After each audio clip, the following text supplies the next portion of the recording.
اگلا سوال ہے علی بھائی، کیا قادیانیوں سے کھانے پینے کی کوئی چیز لی جا سکتی ہے؟ اسی طرح قادیانیوں کے ساتھ میل جول کرنا یا ان سے خرید و فروخت کا معاملہ کرنا شرعی اعتبار سے کیسا ہے؟ بہت مشکل سوال ہے، کیونکہ اس کا جواب کے ساتھ ہمارے انڈیا پاکستان بنگلہ دیش میں لوگوں کی جذباتیت جڑی ہوئی ہے. علمی دلائل تو کوئی سننے کے لیے تیار ہی نہیں ہے، اس لیے اس طرح میں ہاں یا نہ میں تو جواب سیدھے طریقے سے نہیں دے سکتا. ورنہ تو آپ کو پتہ ہے کہ یہاں پہ لوگوں کا کوئی علمی شغف تو ہے نہیں ہے. میرا ایک معصومانہ سا سوال ہے کہ کیا بریلویوں کے نزدیک دیوبندی اہل حدیث اور شیعہ کے ساتھ نکاح کرنا یا ان کے ساتھ دنیاوی میل جول کرنا اور کھانا پینا اکٹھا کرنا جائز ہے؟ قطعاً ناجائز ہے. آپ کو ویسے کہتے رہے، ان کو کوئی نہیں اپنے پیپر کے اوپر فتویٰ لکھ کے دیں تو آپ پورے ملک میں پھریں گے، کوئی ریناؤنڈ بریلوی عالم آپ کو یہ فتویٰ نہیں لکھ کے دے گا. اس طرح دیوبندیوں سے کہیں، آپ یہ کہیں میں طارق جمیل سے لکھوا لوں گا. طارق جمیل صاحب کو کیا سمجھتے ہیں دیوبندی؟ انہوں تو ویسے ہی کہہ دیا کہ یہ تو فارغ ہو گیا. ان کے بڑے مفتی الیاس گمن صاحب لکھ دیں، نہیں لکھیں گے، وہ کہیں گے اہل بدعت ہیں. تو جب یہ آپس میں ایک دوسرے کے ساتھ نہ خرید و فروخت نہ کھانا پینا، میں نے آپ کو بتایا انڈیا سے تو فتویٰ نکلا تھا کہ جب تک سعودی حکومت ہے تو بریلویوں نے کہا حج بھی موقوف ہے، کیونکہ نجدی حکومت کو فائدہ ہوگا اس کا، تو حج کرنے کی ضرورت ہی نہیں ہے. آپ دیکھ لیں جن کا یہ لیول ہو ان سے آپ، وہ تو آپس میں ایک دوسرے سے لین دین کے لیے تیار ہی نہیں ہے. قادیانی والا معاملہ تو چھوڑ دیں. پھر آگے میرا معصومانہ سوال ہے، یہود و نصارہ کے ساتھ کیا لین دین کرنا جائز ہے؟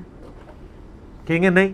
تو ان کو کہیں یہ جو آپ نے موبائل اٹھائے ہوئے ہیں مریدوں کے پیسوں کے، اسمارٹ فون، یہ کسی رحمت اللہ علیہ نے آپ کو گفٹ کیا ہے یا کسی حافظہ اللہ تعالیٰ نے اس کو بنایا ہے؟ گوروں نے بنایا نا. آپ جن گاڑیوں میں دندناتے پھر رہے ہیں اس میں جو پٹرول ڈال رہا ہے یہ سارا گوروں نے نکالا ہے. تو یہ ان سے آپ خرید و فروخت کر رہے ہیں نا، پیسے دے کے ان سے چیزیں خرید رہے ہیں نا. آپ کو وہاں حدیث نہیں یاد آتی سنن نبی داؤد کی، من تشبہ بقوم فہو منہ، جو جس قوم کی مشابہت کرے وہ اس میں سے اٹھایا جائے گا. تو وہاں کو پھر صحیح بات بتائیں گے، جی مشابہت کا مطلب ہے دینی معاملات میں مشابہت، دنیاوی لین دین تو آپ کر سکتے ہیں. تو یہود و نصارہ سے بھی کریں. ان کو کہ سورہ المائدہ میں آیا کہ اہل کتاب کی عورتیں تمہارے لیے حلال ہیں، ان کا ذبیحہ بھی حلال ہے اگر وہ اللہ کے نام کا کریں. ان کے ساتھ بیٹھ کے کھا بھی سکتے ہیں. اب آج قادیانیوں کا سٹیٹس آج کی ڈیٹ میں کیا ہے؟ قادیانی بھی تو ظاہر ہے کسی کیٹیگری میں فال کر رہے ہیں نا. تو ہم ذرا بڑی بڑی کیٹیگریز دنیا میں دیکھ لیتے ہیں مسلمانوں کی اور غیر مسلموں کی کیا ہیں. یا دنیا میں کوئی مسلم ہوگا یا نان مسلم ہوگا. نان مسلم ہوگا تو اس کی دو پھر کیٹیگری ہوں گی، یا وہ مرتد ہوگا یا وہ کافر ہوگا. اب قادیانیوں کو کہاں پہ آپ نے فال کروانا ہے؟ نان مسلم میں بھی آپ دیکھیں کہ ایک وہ نان مسلم ہوگا جو اہل کتاب ہے اور ایک وہ ہے جو نان اہل کتاب ہے. جیسے ہندو ہیں، بدھسٹ ہیں، یہ ہیں نان اہل کتاب، اور کرسچنز اور جوز اہل کتاب ہیں، دونوں کافر ہیں. اب جوز اور کرسچنز کی کیٹیگری میں قادیانیوں کو فال کروانا ہے یا ہندوؤں اور بدھسٹ کی کیٹیگری میں فال کروانا ہے؟ یہ زیادہ تر تو مرتد ہی سمجھتے ہیں، کہتے ہیں یہ. سر میں آ رہا ہوں نا ادھر، میں اسی لیے آپ کو سٹیپ وائز لے کے آ رہا ہوں. اگر آپ ان کو ہندوؤں اور بدھسٹ کی کیٹیگری میں ڈالیں تو وہ غلط ہے. اس کی وجہ یہ ہے کہ قادیانی نہ تو بت پرست ہیں، نہ قبروں کے آگے جھکتے ہیں، اور نہ وہ نظر و نیاز والا معاملہ کرتے ہیں قبروں کے ساتھ. ہمارا ان کا اختلاف ختم نبوت کے اوپر ہے، جس کی وجہ سے ہم نے ان کو کافر ڈکلیئر کیا، کیونکہ انہوں نے ہم پہ کفر کا فتویٰ لگا دیا تھا. یوٹیوب پہ میرا کلپ ہے قادیانیوں کو دعوت اصلاح، اور دوسرا بڑا خطرناک کلپ ہے سر، قادیانی دعوت حق کیوں نہیں قبول کرتے. وہ لیکچر دے کے قادیانیوں نے بھی اسلام قبول کیا اللہ کے فضل سے، ہم سے رابطہ بھی کیا، ٹھیک ہے، کہ ہمیں کسی نے بات سمجھائی ہے پہلی دفعہ. ان کو یہی زوم تھا کہ جی بات یہ ہے کہ اگر ہمارے بابے نے کلمہ پڑھایا تو ان کے بابے نہیں پڑھاتے رہے، چشتی رسول اللہ، اشرف علی رسول اللہ. ان کا اب ایسا بندہ ہے جو ساروں کو ہی کہتا ہے غلط ہے، تو یہ بندہ ٹھیک کہہ رہا ہے. غلط کہنا پھر سب کو کہیں، معرفت کی بات، تصوف کی بات کہہ کے اس کو سائڈ پہ نہ کر دیں. تو بدھسٹ کی کیٹیگری میں تو فال نہیں کرتا. اب دوسرا مسئلہ ہو گیا، میں نے کہا کافر کی دو من قسمیں کہ کافر اور مرتد. مرتد کی کیٹیگری میں وہ قادیانی تو فال کر سکتے تھے جو شروع میں مسلمان سے قادیانی ہوئے. میں آپ کو 20ویں صدی کے آغاز کی بات کر رہا ہوں. لیکن 1973 میں جب قادیانیوں کو کافر ڈکلیئر کیا گیا اور ان کو ہم نے دین اسلام سے نکال کے ایز اے کفریہ فرقہ ڈکلیئر کر دیا، اب اگر وہ مرتد ہیں تو پاکستان کے آئین میں شک ہوتی کہ یہ جہاں جہاں پائے جائیں قتل کیے جائیں. ایسا تو نہیں ہوا، ان کو کافر ڈکلیئر کر کے اسلام سے نکال دیا گیا. اب ان کا سٹیٹس آج کے جو بائی برتھ قادیانی ہے، کیا وہ مرتد ہیں یا کافروں کی اولاد ہے؟ وہ تو پھر کافروں کی اولاد ہے. میں آپ کو سٹیپ بائی لے کے آ رہا ہوں. لہٰذا آج کے قادیانی کیا ہوئے؟ کافر. یہ تو ڈکلیئر ہوا، مرتد والی کیٹیگری سے تو باہر نکلا ہے. اب کافر ہیں تو کون سے کافر ہیں؟ کیا وہ اہل کتاب کافر ہیں یا بت پرست کافر ہیں؟ بت پرست تو نہیں ہے. اچھا، اب اہل کتاب پہ آ جائیں. اہل کتاب جو آپ کے نبی کو جھوٹا مانتے ہیں، نعوذ باللہ، اور جو ان کی کتابیں جو تورات اور انجیل ہیں ان کو ٹیمپرڈ فارم میں مانتے ہیں، ان کا سٹیٹس یہ ہے، ان کی عورتوں کے ساتھ نکاح، ان کا ذبیحہ بھی حلال ہے. اب ذرا قادیانیوں کی طرف آ جائیں. قادیانی آپ کے نبی کو جھوٹا نہیں مانتے، وہ ان کو نبی مانتے ہیں. اس کے بعد انہوں نے ایک ڈھکوسلے پہ مبنی جھوٹی نبوت کلیم کر لی ہے. یہ ایک چیز ان کو یہود و نصارہ سے بہتر کر دیتی ہے. قادیانی قرآن کو مانتے ہیں. اب رہا عمل کرنے کی بات تو وہ بریلوی دیوبندی اہل حدیث شیعہ ماشاءاللہ جس طرح کا عمل اس کے اوپر کر رہے ہیں وہ بھی آپ کو پتہ ہے. ٹھیک ہے، نٹی گریٹیز میں جائیں تو ان میں بھی کہیں کہیں خرابی موجود ہے. جبکہ یہود و نصارہ قرآن کو سرے سے اللہ کی کتاب ہی نہیں مانتے. یہ جو دو بڑی چیزیں ہیں کہ نبی علیہ السلام کو ماننا اور قرآن کو ماننا، یہ چیزیں انہیں یہود و نصارہ اہل کتاب سے کیا بہتر نہیں کر دیتی ہیں؟ بالکل کریں گے. اچھا، اب تیسری چیز، ایک یہودی اور عیسائی کو دین اسلام سمجھانا زیادہ آسان ہے یا ایک قادیانی کو کہ جو پہلے سے نبی علیہ السلام کو اور قرآن و حدیث کو مانتا ہے؟ ظاہر ہے پھر قادیانی کو بنتا ہے. قادیانی کو آسان ہے. اور سر ہم نے سمجھایا اور لوگوں نے ہماری دعوت سے اسلام قبول بھی کیا اللہ کے فضل سے.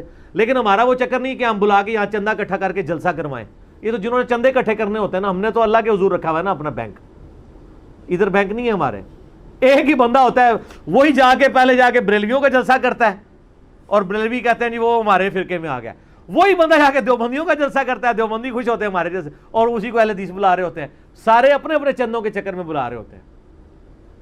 اور وہی بندے ہمارے پاس بھی آتے ہیں، لیکن ہم کہتے ہیں نا بھائی ادھر آنا ہے تو ان فرقوں سے بھی اعلان برات کرو. میرے پاس ایک بھائی آئے جو قادیانی سے مسلمان ہوئے تھے.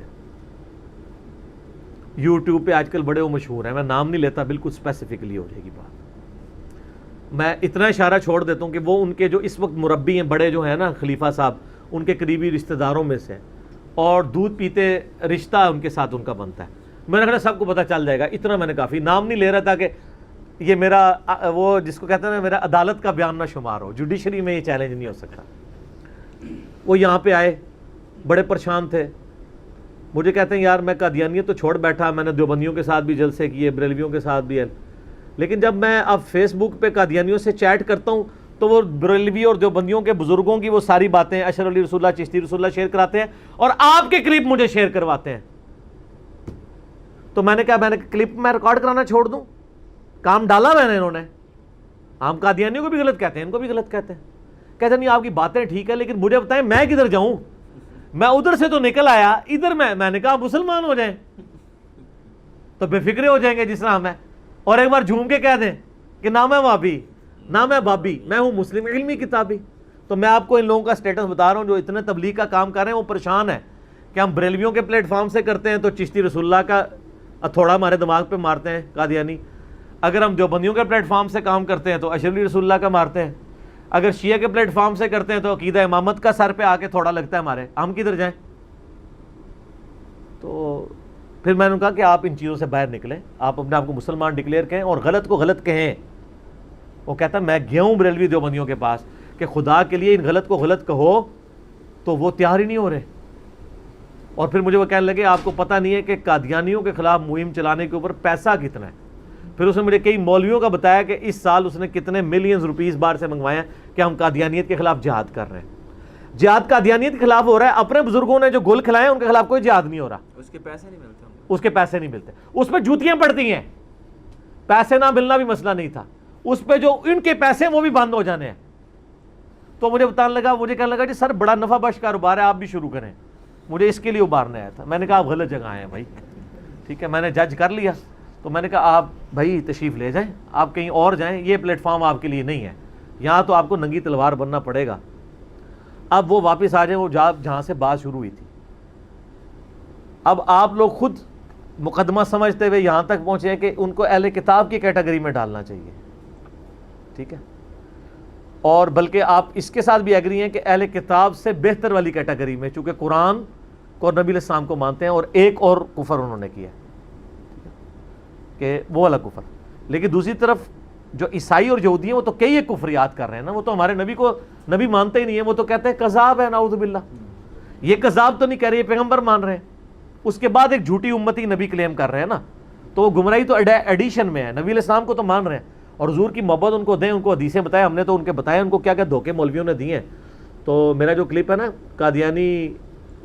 قادیانیوں کو دعوت اصلاح, کئی لوگوں نے یہاں ہماری اکیڈمی میں فون کر کے کہا کہ ہمیں زندگی میں پہلی دفعہ کسی نے ہمدردی کے ساتھ سمجھایا. میرا ایک معصومانہ سوال ہے, اگر آپ کے ماں باپ قادیانی ہوتے آپ کیا ہوتے؟ قادیانی. آپ ویسے کہتے رہو نہیں, میں پوری تحقیق کرتا. تحقیق کا حال یہ ہے کہ جتنے بڑے بڑے دیوبندیوں کے مفتی ہیں نا, پیدائشی دیوبندی ہیں, تو تحقیق کر کے وہ اہل حدیث یا بریلوی تو کوئی نہیں ہوئے. تو اگر ان کے ابا جی قادیانی ہوتے تو انہوں نے دیوبندی بھی نہیں ہونا تھا. آج ختم نبوت کی تحریکیں چلا رہے ہیں اس لیے کہ ان کے ابا اجداد بھی دیوبندی تھے. ادھر اسی طریقے سے بریلویوں کا حال ہے, اسی طریقے سے اہل حدیث کا ہے, اسی طریقے سے اہل تشیع کا ہے. تو ایک میں تلخ جملہ بولوں کہ پریکٹیکلی قادیانی آپ کے نزدیک صرف اس لیے کافر ہیں, یہ میں ٹونٹ اور تانے کے طور پہ بول رہا ہوں, آپ کے دماغ میں ڈرل کرنے کے لیے, کہ قادیانی صرف اس لیے کافر ہیں کہ آپ کے ماں باپ قادیانی نہیں ہیں. ورنہ اگر آپ کے ماں باپ قادیانی ہوتے تو قادیانی مسلمان ہوتے اور باقی سارے کافر ہوتے, کیونکہ آپ کی تحقیق کا لیول تو یہی ہوتا. تو سر پھر یہ آپ تھوڑا, اگر آپ کہیں کہ میں نے جناب وہ, اگر ایک قادیانی کہے کہ میں نے کسی غیر قادیانی کی بات نہیں سننی, تو اسے پوری زندگی ختم نبوت سمجھ آ سکتی ہے. اس طریقے سے بریلوی دیوبندی اہل حدیث بھی جب تک دوسرے کی بات نہیں سنیں گے آپس میں ایک دوسرے کی, ان کو کیسے مسائل کا اختلاف سمجھ آ سکتے ہیں. تو اب کرتے کرتے اینڈ پہ ہم اہل کتاب تک پہنچے. تو سر جو یہود و نصارہ اہل کتاب ہیں ان کے ساتھ تو آپ سارے معاملات کر رہے ہیں, تو مسلمانوں کے اندر جو کافر اہل کتاب ہیں, کافر میں لفظ بول رہا ہوں, مسلمانوں سے ٹوٹے ہوئے, اور اس سے بھی آگے میں تلخ جملہ بولنے لگوں, سنیوں سے ٹوٹے ہوئے, کیونکہ قادیانی فرقہ شیعوں سے نہیں نکلا, سنیوں سے نکلا ہوا ہے. غلام احمد قادیانی کون تھا؟ دیوبندیوں اور حدیثوں کا شاگرد تھا, سنی تھا. تو مسلمانوں میں سنیوں سے ٹوٹا ہوا ایک کفریہ فرقہ, وہ فرقے سے بھی تپ جاتے, کہتے ہیں فرقہ نہ کہیں, یہ تو آپ ان کو علیحدہ آئیڈینٹی دے رہے ہیں. چلے ہم کہتے ہیں کفریہ عقیدے رکھنے والا گروہ یا جماعت, وہ یہود و نصارہ اہل کتاب کا کم از کم اتنا لیول تو ان کو دیں, اور ان کے ساتھ اخلاقیات کے ساتھ پیش آئیں, تاکہ ان کی آنے والی نسلیں دین میں داخل ہو جاتی. ہم نے جو رویہ ان کے ساتھ اختیار کیا ہے, اور پچھلے 2-3 سالوں کے اندر جو کچھ ہوا ہے, اس کی وجہ سے مجھے بتائیں کتنے قادیانی ہیں جنہوں نے اسلام قبول کر لیا ہے؟ کبھی بھی نہیں. وہ پکے ہو گئے ہیں, وہ سنیوں سے لے جاتے ہیں, وہ ان کا نہیں سنتے. تو سر یہ جو کچھ ہمارے یعنی ملک میں ہوتا رہا ہے, ٹھیک ہے, اس کی وجہ سے اگر کوئی تبدیلی آنی ہوتی تو پازیٹیو تبدیلی آتی, نیگیٹو تو ضرور آئی ہے, پازیٹیو کوئی نہیں آئی. تو دعوت و تبلیغ کا کام کریں, ڈیبیٹس کریں. اور یہ آپ کہتے ہیں نا جی ان سے ڈیبیٹ نہیں کرنی, وہ جناب وہ بڑے ہوشیار ہیں, عام بندوں کو پھنسا لیتے ہیں, اور سر وہ تو آپ میرے بارے میں بھی کہہ رہے ہیں اپنی امام کو. وہ اس لیے پھنس جاتے ہیں کہ آپ کراتے ہیں کہانیاں, علی بھائی بتاتے ہیں قرآن و حدیث. سر ان کو بھی جو کہانیاں ان کے بزرگوں نے کروائی ہیں نا, آپ اگر ان کی کہانیاں عیاں کریں نا ان پہ, تو انشاءاللہ وہ پھنسیں گے نہیں ادھر, وہ بھی ادھر ہی آئیں گے اور جھوم جھوم کے کہیں گے کیا کہ نہ میں وہابی, نہ میں بابی, نہ میں ہوں مسلم, علمی کتاب. ٹھیک ہوگا جی.